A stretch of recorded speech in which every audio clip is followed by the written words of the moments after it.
9 news కి స్వాగతం। ఈ రోజు వార్తలోని ముఖ్యాంశాలు।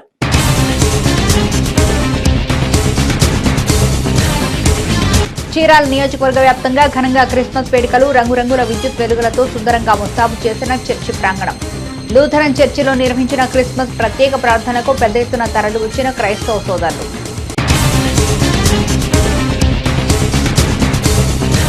కారంచేడు గ్రామంలో జరిగిన మాజీ ప్రధాని స్వర్గీయ వాజ్పేయి జయంతి కార్యక్రమాల్లో పాల్గొన్న బీజేపీ రాష్ట్ర అధ్యక్షురాలు దగ్గుబాటి పురంధేశ్వరి। కేంద్రంలోని బీజేపీ ప్రభుత్వం ప్రవేశపెడుతున్న సంక్షేమ పథకాలు, అభివృద్ధిపై ఇంటింటా పార్టీ క్యాడర్ ప్రచారం చేయాలని పిలుపు। చీరాల ఈపురపాలెం గ్రామంలో కన్నుల పర్వంగా అయ్యప్ప స్వామి నగరోత్సవానికి పెద్ద ఎత్తున తరలి వచ్చిన అయ్యప్ప మాలధారులు।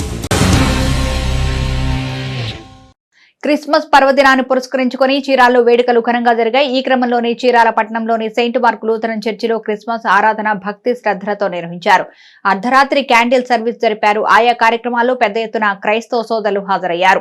క్రిస్మస్ పర్వదినాన్ని పురస్కరించుకుని చీరాలో వేడుకలు ఘనంగా జరిగాయి। ఈ క్రమంలోనే చీరాల పట్టణంలోని సెయింట్ మార్క్ లూథరన్ చర్చిలో క్రిస్మస్ ఆరాధన భక్తి శ్రద్ధలతో నిర్వహించారు। అర్ధరాత్రి క్యాండిల్ సర్వీస్ జరిపారు। ఆయా కార్యక్రమాల్లో పెద్ద ఎత్తున క్రైస్తవ సోదరులు హాజరయ్యారు। క్రిస్మస్ కేక్ కోసి శుభాకాంక్షలు తెలిపారు। అనంతరం దైవ సేవకులు క్రిస్మస్ సందేశాన్ని అందించారు। మానవాళి రక్షణ కొరకు క్రీస్తు భూలోకానికి దిగొచ్చాడని చెప్పారు। జగమంతటికి క్రిస్మస్ అనేది గొప్ప పండుగని గుర్తు చేశారు। ఈ సందర్భంగా పేరాల, చీరాల, కొత్తపేట, విఠల్ నగర్ తదితర ప్రాంతాల్లో క్రిస్మస్ వేడుకలు ఘనంగా జరిగాయి।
పర్చూరు నియోజకవర్గంలోని కారంచేడు గ్రామంలో నిర్వహించిన మాజీ ప్రధాని స్వర్గీయ వాజ్పేయి జయంతి కార్యక్రమంలో బీజేపీ రాష్ట్ర అధ్యక్షురాలు దగ్గుపాటి పురంధేశ్వరి పాల్గొన్నారు। ఈ క్రమంలో స్థానిక బీజేపీ నాయకులతో కలిసి వాజ్పేయి చిత్రపటానికి పూలమాలలు వేసి ఘన నివాళులర్పించారు।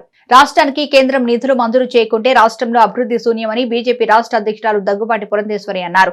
పర్చూరు నియోజకవర్గంలోని కారంచేడు గ్రామంలో నిర్వహించిన మాజీ ప్రధాని స్వర్గీయ వాజ్పేయి జయంతి కార్యక్రమాల్లో బీజేపీ రాష్ట్ర అధ్యక్షురాలు దగ్గుబాటి పురంధేశ్వరి పాల్గొన్నారు। ఈ క్రమంలో స్థానిక బీజేపీ నాయకులతో కలిసి వాజ్పేయి చిత్రపటానికి పూలమాలలు వేసి ఘన నివాళులర్పించారు। అనంతరం గ్రామంలో బీజేపీ పతాకాన్ని ఆమె ఆవిష్కరించారు। ఈ సందర్భంగా ఆమె మాట్లాడుతూ కారంచేడు గ్రామానికి గడిచిన 9.5 సంవత్సరాలుగా 23 కోట్ల రూపాయల నిధులు కేంద్రంలోని బీజేపీ ప్రభుత్వం మంజూరు చేయడంతో పాటుగా అభివృద్ధి కార్యక్రమాలను పూర్తి చేయడం జరిగిందన్నారు। తొలుత బీజేపీ కార్యకర్తలను ఉద్దేశించి పురంధేశ్వరి మాట్లాడుతూ ఆయుష్మాన్ కార్డులు అందరికీ అందేలా పార్టీ కార్యకర్తలు కృషి చేయాలన్నారు। ఈ క్రమంలోనే కేంద్రం చేస్తున్న అభివృద్ధి సంక్షేమ పథకాలపై ఇంటింటి ప్రచారం చేయాలని పిలుపునిచ్చారు। అనంతరం కారంచేడు గ్రామంలో డ్రింకింగ్ వాటర్ ట్రీట్మెంట్ ప్లాంట్ కి శంకుస్థాపన చేసిన ఆమె దగ్గుపాటి కుటుంబం రాజకీయాల్లోకి రావడం, తద్వారా ప్రజలకు ఉపయోగపడే అభివృద్ధి పనులు చేయడం దైవేచ్ఛగా భావిస్తున్నామన్నారు। సుపరిపాలన దినం అని చెప్పి దాన్ని మేము ప్రతి సంవత్సరం కూడా నిర్వహించుకుంటాం పార్టీ తరఫున। ఇవాళ అటువంటి సుపరిపాలనని దేశానికి చవిచూపినటువంటి మహనీయుడు అంటే చాలా దూరదృష్టితోటి గ్రామీణాభివృద్ధి మీద దృష్టి సారించడం కావచ్చు, లేకపోతే మౌలిక వస్తువుల మీద దృష్టి సారించడం కావచ్చు, దేశానికి అభివృద్ధి దిశగా నడిపించిన మహనీయుల్లో వాజ్పేయి గారు కూడా ఒకరు। సుపరిపాలన అంటే అందరికీ కూడా మంచి చేయడం, వారికి సేవ చేయడం అని చెప్పి వారు నమ్మినటువంటి సందర్భంలో అటువంటి సుపరిపాలనా దినాన్ని పురస్కరించుకుని ఇవాళ నేను ఇక్కడికి రావడం, ఇవాళ ఈ త్రాగునీటికి సంబంధించినటువంటి కార్యక్రమానికి శ్రీకారం చుట్టడం, ఇది నిజంగా భగవంతుడు ఒక రకంగా అనుగ్రహించారు అని చెప్పి నేను భావిస్తాను. అయితే మా ప్రజాజీవన ప్రస్థానం గురించి ఇందాక వెంకటేశ్వరరావు గారు చాలా వివరంగా చెప్పడం జరిగింది. అనుకోలేదు అసలు ప్రజా జీవితంలోకి వస్తానని నేను ప్రత్యేకించి, కానీ రావడం జరిగింది. ఆ తర్వాత ఏ విధంగా దాన్ని వినియోగించుకోవాలి అనేటువంటి అంశానికి వస్తే ఎప్పటికప్పుడు వారు కూడా నాకు చెప్పడం, నాకు తోచింది చేయటం, ఆ రకంగా మేము ముందుకు వెళ్ళటం, ఇన్ని సంవత్సరాలు కూడా ముందుకు వెళ్ళటం జరిగింది. అయితే ఈ సాధారణంగా భగవంతుడు అవకాశం అన్నది అందరికీ ఇవ్వరు, కానీ దాన్ని అందిపుచ్చుకోవటం కూడా అది కూడా భగవంతుడు అనుగ్రహంతో జరుగుతుందని చెప్పి భావిస్తాను. కనుక నాకు ప్రజా జీవితంలోకి వచ్చేటువంటి ఒక అవకాశాన్ని భగవంతుడు ఇచ్చారు. దాన్ని అందిపుచ్చుకుంటూ ఏ రకంగా ముందుకు వెళ్ళాలి అనేది కుటుంబ సభ్యుల యొక్క సహకారంతో పాటు గ్రామంలో ఉన్నటువంటి వారు, చుట్టుపక్కల ఉన్నటువంటి వారు, తెలిసినటువంటి వారు, స్నేహితులు, సన్నిహితులు వారందరూ కూడా చెప్తూ ఉన్నటువంటి నేపథ్యంలో జరిగినంత వరకు మనకి మంచి చేయాలి అనేటువంటి భావనతోటి ఇప్పటి వరకు కూడా కొనసాగుతూ వచ్చాము. ఇందాక వారు చెప్పినట్టుగా ఎటువంటి లాభాపేక్ష లేకుండా, అంటే పేరు వస్తుందనో ఓట్లు పడతాయనో అనేటువంటి భావన లేకుండా మనం ప్రజా జీవితంలోకి అనుకోని సందర్భంలో వచ్చాము, పరిస్థితుల్లో వచ్చాము. వచ్చినటువంటి నేపథ్యంలో మనం ప్రజా జీవితంలో ఉన్నంత వరకు కూడా 4 మంచి పనులు చేసి వెళ్ళాలి అనేటువంటి భావన తప్పించి వేరే భావన అయితే మా ఇద్దరికీ కూడా ఎప్పుడూ లేదు. చీరాల మండల పరిధిలోని ఈపురపాలెం గ్రామంలోని అనంత పద్మనాభుని దేవస్థాన ప్రాంగణంలోని అయ్యప్ప స్వామి దేవస్థానంలో ఏర్పాటు చేసిన పడిపూజ కార్యక్రమంలో భాగంగా స్వామివారి నగరోత్సవం ఘనంగా జరిగింది. చీరాల మండల పరిధిలోని ఈపురపాలెం గ్రామంలోని అనంత పద్మనాభుని దేవస్థాన ప్రాంగణంలోని అయ్యప్ప స్వామి దేవస్థానంలో ఏర్పాటు చేసిన పడిపూజ కార్యక్రమంలో భాగంగా స్వామివారి నగరోత్సవం ఘనంగా జరిగింది. నగరోత్సవంలో అయ్యప్ప మాలధారులు స్వామివారి చిత్రపటాలతో గ్రామంలోని పురవీధులో సాంప్రదాయ మంగళ వైద్యాలు, బాణాసంచల మధ్య కనుల పరంగా సాగింది. నగరోత్సవానికి పెద్ద ఎత్తున అయ్యప్ప మాలధారులు పాల్గొన్నారు. నగరోత్సవం ఆద్యంతం భక్తులు స్వామివారికి అడుగడుగున విశేష పూజలు చేస్తూ స్వాగతం పలికారు.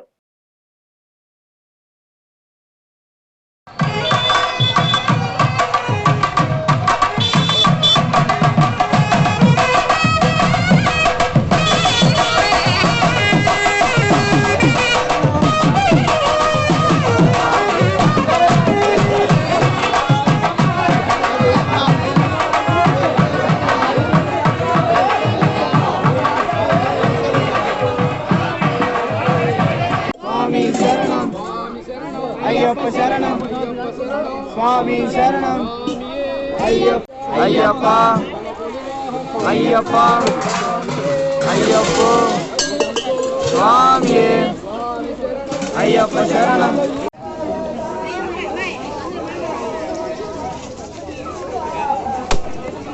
చరిత్రలో నేటి ముఖ్యమైన ఘటనని ఓసారి చూద్దాం.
చీరాల పట్టణం పాపరాజు తోటలో వేంచేసి ఉన్న శ్రీ రాధాకృష్ణ మందిరంలో రోహిణి నక్షత్రం సందర్భంగా స్వామివారికి భక్తులు ప్రత్యేక పూజలు నిర్వహించారు.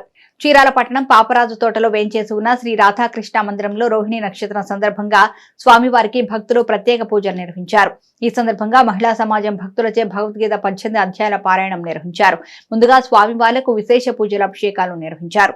అనంతరం హారతుల సేవ, పేద నారాయణలకు అన్నదాన కార్యక్రమం జరిపారు. స్వామివారికి సువర్ణ కిరీటం సిద్ధం చేస్తున్నామని, దాతలు ఎవరైనా సహకరించాలి అనుకుంటే కమిటీ వారిని సంప్రదించాలని కోరారు. ఈ కార్యక్రమంలో బ్రహ్మం, రాఘరావు, బాలకృష్ణ, సీను తదితరులు పాల్గొన్నారు. చాలా శుభమైనటువంటి రోజు. ఈనాడు మన రాధాకృష్ణ మందిరంలో మన పంతులు గారు చాలా విశదీకరించారు. అసలు ఈ నెల ఏంటి, దాంట్లో జరిగినటువంటి కార్యక్రమం ఏంటి, తర్వాత మనం రాధాకృష్ణ మందిరంలో ఈ కార్యక్రమం జరగడం మా అదృష్టం. మనం నల్లూరు బ్రహ్మం గారు కనుక చెప్పుకోదలుచుకుంటే ఇప్పుడే ఆయన కమిటీ కానీ వారు కానీ ఇప్పటికి కూడా రోజు ఎవరు వచ్చినా సరే చాలా గౌరవంగా వాళ్ళ పేరుతో ఆప్యాయతంగా పలకరిస్తూ ఆయన్ని వాళ్ళతోటి అన్యోన్యంగా ఉంటూ ఇంత అభివృద్ధి చేసినందుకు వాళ్ళకి ముందుగా ధన్యవాదాలు తెలియజేయాలి. పాపనాథ్ తోటలో వేయించేసినటువంటి రాధాకృష్ణ స్వామి వారి మందిరంలో ప్రతినిత్యము స్వామివారికి ఈ ధనుర్మాస సందర్భంగా కైంకర్యములు జరుగుతున్నవి. ఇక్కడ 150 రూపాయలు చెల్లించిన వాళ్ళ గోత్రనామాలతో పూజ జరుగుతుంది. చివరి రోజున వారికి ప్రసాదం ఇవ్వడం జరుగుతుంది. అట్లాగే గోదాదేవి కళ్యాణం భోగి రోజున కళ్యాణం జరుగుతుంది. కనుక ఈ పరమాత్మకు అత్యంత ప్రీతికరమైన ధనుర్మాసంలో స్వామివారి భోగాల్లో 50 మంది పాల్గొని స్వామివారి యొక్క కృపా కటాక్షణాలకు పాత్రులై వారు జన్మను ధన్యం చేసుకోవాలని భావిస్తున్నాము. చీరాలపట్నంలోని బస్టాండ్ కూడల్లో అంగన్వాడీ కార్యకర్తలు కొవ్వొత్తులు పట్టుకుని నిరసన ప్రదర్శన చేపట్టారు. నిరసన ప్రదర్శనలో భాగంగా ప్రభుత్వానికి వ్యతిరేకంగా నినాదాలు చేశారు. తమ న్యాయపరమైన సమస్యలను ప్రభుత్వం వెంటనే పరిష్కరించాలని పలువురు అంగన్వాడీ కార్యకర్తలు డిమాండ్ చేశారు. చీరాల పట్టణంలోని బస్టాండ్ కూడలిలో అంగన్వాడీ కార్యకర్తలు కొవ్వొత్తులు పట్టుకుని నిరసన ప్రదర్శన చేపట్టారు. నిరసన ప్రదర్శనలో భాగంగా ప్రభుత్వానికి వ్యతిరేకంగా నినాదాలు చేశారు. ఈ సందర్భంగా పలువురు మాట్లాడుతూ న్యాయపరమైన సమస్యల పరిష్కారం కోసం గత 13 రోజులుగా అంగన్వాడీ కార్యకర్తలు రోడ్డుపైకొచ్చి ఆందోళన చేస్తుంటే ప్రభుత్వానికి కనీసం చీమ కుట్టినట్లుగా కూడా లేదని ఆరోపించారు. అంగన్వాడీ గొంతు నొక్కేందుకు పరోక్షంగా వారిపై దాడికి దిగేందుకు ప్రభుత్వం సిద్ధమైందన్నారు. ముఖ్యంగా ప్రస్తుతం ఓ కుటుంబం జీవించాలి అంటే కనీసం 26,000 రూపాయల వరకు అవసరం ఉందన్నారు.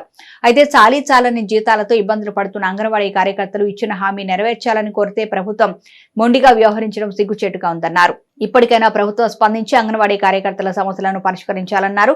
ఈ కార్యక్రమంలో వసంతరావు, ఎలిజబెత్, రేఖ తదితరులు పాల్గొన్నారు. చీరాలపట్నంలోని వైఏ ప్రభుత్వ మహిళా కళాశాలలో గ్రీన్ టెక్నాలజీపై నిర్వహిస్తున్న నేషనల్ సెమినార్ శనివారం 2వ రోజు కొనసాగింది. సదస్సుకు ప్రకృతి వినాశనంపై వివిధ యూనివర్సిటీలకు చెందిన అధ్యాపకులు ప్రసంగించారు. చీరాలపట్నంలోని వైఏ ప్రభుత్వ మహిళా కళాశాలలో గ్రీన్ టెక్నాలజీపై నిర్వహిస్తున్న నేషనల్ సెమినార్ శనివారం 2వ రోజు కొనసాగింది. ఈ సందర్భంగా బోటనీ, మైక్రోబయాలజీ డిపార్ట్మెంట్ ఆధ్వర్యంలో జరిగిన ఈ సెమినార్లో కాలుష్య ద్వారా జరుగుతున్న ప్రకృతి వినాశనంపై వివిధ యూనివర్సిటీలకు చెందిన అధ్యాపకులు ప్రసంగించారు. ప్రస్తుతం సమాజంలో ఉన్నటువంటి అనేక పరిశ్రమల ద్వారా కాలుష్యం విపరీతంగా పెరిగిపోయిందన్నారు. దీనికి తోడు మానవ తప్పిదాల కారణంగా ప్రకృతి అందిస్తున్న ఉచిత ఫలాలను కూడా పొందలేని స్థితిలోకి వెళ్లడం జరిగిందని గుర్తు చేశారు. ఒకసారి వెనక్కి తిరిగి చూస్తే ఆ రోజుల్లో మనుషులు ఎటువంటి రోగాలు లేకుండా ఆరోగ్యంగా ఉన్నారంటే కారణం దానికి ఆ రోజు ఉన్న వాతావరణం, జీవన విధానమని గుర్తు చేశారు. ప్రస్తుతం అటువంటి విధానాలు పూర్తిగా కనుమరుగైపోయాయి. కాలుష్య కోరల్లో చిక్కుకుపోవడం జరిగిందన్నారు. కాలుష్య ద్వారా సహజ సిద్ధమైన విలువైన సంపదను కూడా కోల్పోతున్నామని స్పష్టం చేశారు. అందరూ ఈ అంశాలను గుర్తించి ప్రకృతి వనరులను కాపాడాలన్నారు. ప్రిన్సిపల్ డాక్టర్ సిహెచ్ రమణమ్మ, వివిధ యూనివర్సిటీల అధ్యాపకులు భారతి, సావిత్రమ్మ, సావిత్రి, దుర్గా, కళాశాల అధ్యాపకులు, విద్యార్థులు పాల్గొన్నారు. కొంత దూరం నుండి వచ్చిన హైదరాబాద్ నుండి రైట్, దానికి మీరు వాల్యూ ఇస్తూ ప్రాపర్గా వినండి. రైట్, సో ఏంటంటే ఇప్పుడు ఈ కార్బన్ బార్డర్ అడ్జస్ట్మెంట్ అనేది ఒకటి ఏంటంటే EU countries, okay, European countries, అవన్నీ కూడా డెవలప్డ్ కంట్రీస్, వాళ్ళకు కండిషన్ పెడుతున్నారు. ఏంటంటే ఏ ప్రోడక్ట్ ప్రొడ్యూస్ చేస్తున్నప్పుడు ఎక్కువ కార్బన్ రిలీజ్ అయ్యేది ఉంటే, are you getting me? So మనం ప్రొడ్యూస్ చేస్తున్నప్పుడు, ఒక ప్రోడక్ట్ ప్రొడ్యూస్ చేస్తున్నప్పుడు కార్బన్ కనుక ఎక్కువ రిలీజ్ అయితే దాని మీద ట్యాక్స్ వేస్తున్నారు. ఫర్ ఎగ్జాంపుల్ మనం ఒక బాటిల్ తయారు చేస్తున్నాం, ఓకే, ఆ బాటిల్స్ తయారు చేసి మనము వేరే కంట్రీకి, EU కంట్రీస్కి పంపిస్తున్నాం, ఎక్స్పోర్ట్ చేస్తున్నాం. ఎక్స్పోర్ట్ చేస్తే వాళ్ళు మనకు ఫారిన్ డబ్బులు ఇస్తున్నారు, మన GDP చాలా పెరుగుతుంది. We're happy here. అయితే ఇక ముందు నుండి ఏంటంటే బాటిల్ తయారు చేయడానికి ఆ ప్రాసెస్లో ఏమవుతుంది అంటే కార్బన్ కనుక ఎక్కువ రిలీజ్ అవుతుంది అనుకోండి, ఎక్కువ రిలీజ్ అయితే దాని మీద ట్యాక్స్ వేస్తున్నారు. ఇప్పుడు ఇన్ని రోజుల వరకు 10 రూపాయలకు అమ్మిన బాటిల్ రేపటి నుండి ఏమవుతుంది అంటే 20 రూపాయలు అవుతుంది. 20 రూపాయలకి మనం దాన్ని కొనాల్సిన వాళ్ళు వేరే కంట్రీ వాళ్ళు 20 రూపాయలు పెట్టి కొనాలి. వాళ్ళకు 10 రూపీస్కి వస్తున్నప్పుడు they are happy, they are making business with us. Okay, కానీ ఇప్పుడు right now what is the situation? Now they have to pay 20 rupees for each bottle and they have to do the business with us. 10 రూపాయలకు వచ్చేదాన్ని 20 రూపాయలకు పెట్టి ఎందుకు కొంటారు? ఇంకెవరో 10 రూపాయలకి ఇచ్చే వాళ్ళ దగ్గరికి వెళ్ళి కొనుక్కుంటారు, అవునా? సో ఇక్కడ ఏమవుతుంది అని అంటే మన ఇంటర్నేషనల్ మార్కెట్ ఎక్స్పోర్ట్ బిజినెస్ తగ్గిపోతుంది. ఎందుకు అని అంటే మనము చేస్తున్న ప్రాసెస్లో, మనము బాటిల్ తయారు చేసే ప్రాసెస్లో మనకి గ్రీన్ టెక్నాలజీ ఉపయోగించట్లేదు. గ్రీన్ టెక్నాలజీ ఉపయోగిస్తే ఏమవుతుంది, అక్కడ కార్బన్ రిలీజ్ అనేది తగ్గిపోతుంది. సో కార్బన్ రిలీజ్ కనుక తగ్గేది ఉంటే నేటి తిరుమల తిరుపతి సమాచారాన్ని ఓసారి పరిశీలిద్దాం. తిరుపతిలోని శ్రీ కపిలేశ్వర స్వామి వారి తెప్పోత్సవాల్లో భాగంగా 2వ రోజు స్వామివారు శనివారం శ్రీ సుబ్రహ్మణ్య స్వామి అవతారంలో భక్తులకు దర్శనమిచ్చారు. సాయంత్రం 6:30 నుంచి రాత్రి 8 గంటల వరకు నిర్వహించిన తెప్పోత్సవం కన్నుల పండుగగా జరిగింది. విద్యుత్ దీపాలతో అందంగా అలంకరించిన తెప్పపై ఆసీనులైన శ్రీ సుబ్రహ్మణ్యేశ్వర స్వామి పుష్కరిణిలో 5 చుట్లు తిరిగారు.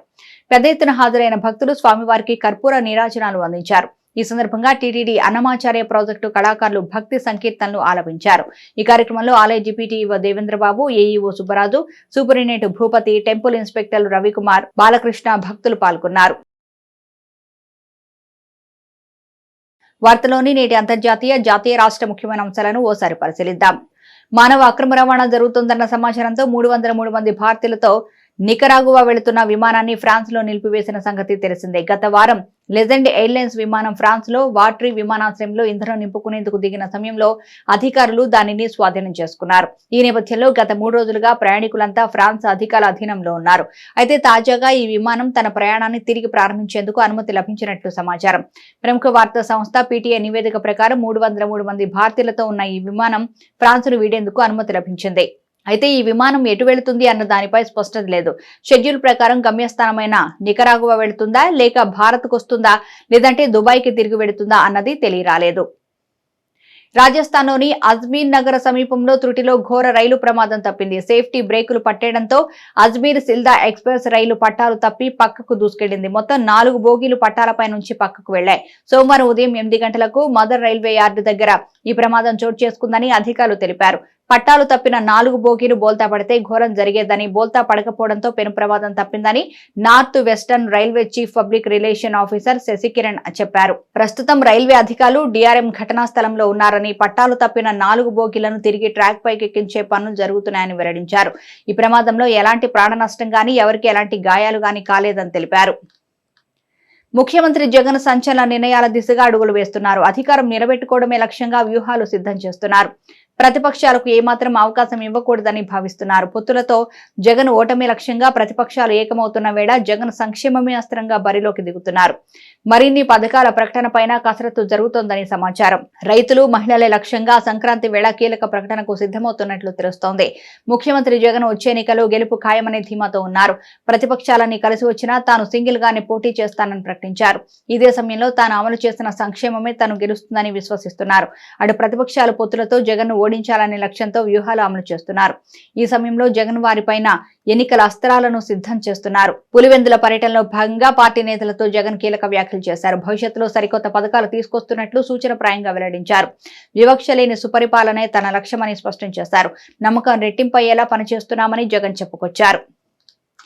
భారతీయ మార్కెట్లో ఈవీ వాహనాలకు పెరుగుతున్న డిమాండ్ నేపథ్యంలో సింపుల్ ఎనర్జీ తన సరికొత్త ఎలక్ట్రిక్ ద్విచక్ర వాహనం Simple.1 ను విడుదల చేస్తున్నట్లు ప్రకటించింది.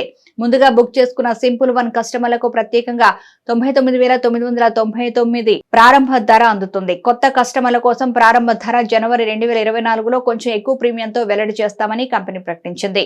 Simple.1 ఈవీ గురించి బుకింగ్లు ఇప్పుడు ఆన్లైన్లో అందుబాటులో ఉన్నాయి. ఒకే వేరియంట్లో అందుబాటులో ఉండే .1 స్థిరమైన బ్యాటరీతో మాత్రమే అమర్చబడుతుంది. ఇది 151 కిలోమీటర్ల సర్టిఫైడ్ రేంజ్, ఐడీసీలో 160 కిలోమీటర్లను అందిస్తుంది. దీని సెగ్మెంట్లో ఇది పొడవైన రేంజ్ E2W గా నిలిచింది. సొంత గడపై భారత మహిళల జట్టు విజయాల పరంపర కొనసాగిస్తుంది. ఇంగ్లాండ్ 347 పరుగుల తేడాతో చిత్తు చేసిన హర్మన్ ప్రీత్ సేన ముంబైలోని వాంఖడేలో ఆస్ట్రేలియాను 8 వికెట్లతో మట్టి కనిపించింది. తద్వారా కంగాలపై తొలి టెస్టు విజయాన్ని నమోదు చేసింది. అదే ఉత్సాహంతో టీమిండియా ఆసీస్తో 3 వన్డేలు T20 సిరీస్ కు సిద్ధమవుతుంది.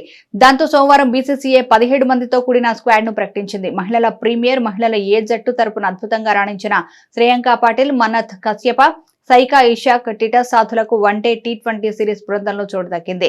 డిసెంబర్ 28న తొలి వన్డే జరగనుంది. ఈ మ్యాచ్ తో శ్రేయాంక ఇషాక్, మన్నత్ సాధులు వన్డేల్లో అరంగేట్రం చేయనున్నారు.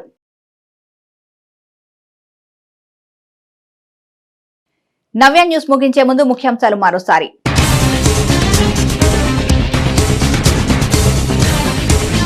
చీరాల నియోజకవర్గ వ్యాప్తంగా ఘనంగా క్రిస్మస్ వేడుకలు, రంగురంగుల విద్యుత్ వెలుగులతో సుందరంగా ముస్తాబు చేసిన చర్చి ప్రాంగణం. లూథరన్ చర్చిలో నిర్వహించిన క్రిస్మస్ ప్రత్యేక ప్రార్థనకు పెద్ద ఎత్తున తరలి వచ్చిన క్రైస్తవ సోదరులు.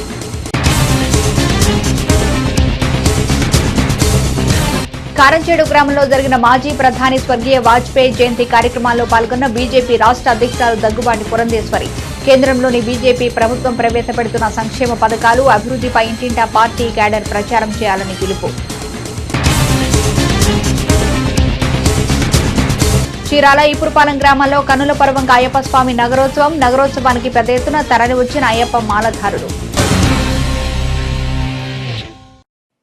నవ్య న్యూస్ ఇంతటితో సమాప్తం. నమస్కారం.